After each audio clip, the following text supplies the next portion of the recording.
Mr. Speaker, my next question relates to the screening process used to vet Mr. Abraham Ali prior to his admission to Canada, as he stands accused of committing first-degree murder just 3 months after his arrival.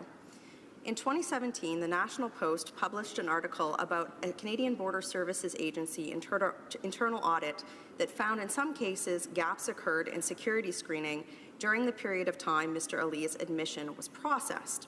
So my question is very serious and very simple. Is the Prime Minister satisfied that this individual received an appropriate amount of screening prior to being admitted into Canada? If yes, what process was used? And if no, why? And what will be done to correct the process? Honourable Parliamentary Secretary. Thank you, Mr. Speaker. I'd like to thank my honourable colleague once again for her question.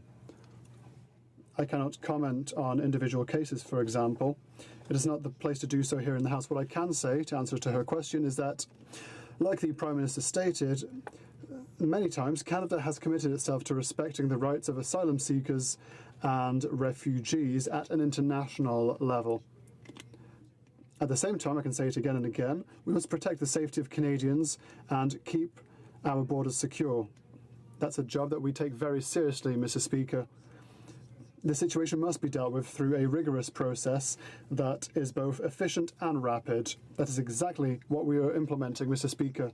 Adequate resources are essential to carry out frontline operations. That is what we're doing now with our increase in investments into the current system. Also say that we continue to engage, and this is important, Mr. Speaker. It's important for us not just to look at the situation in the short term and provide adequate resources, but also...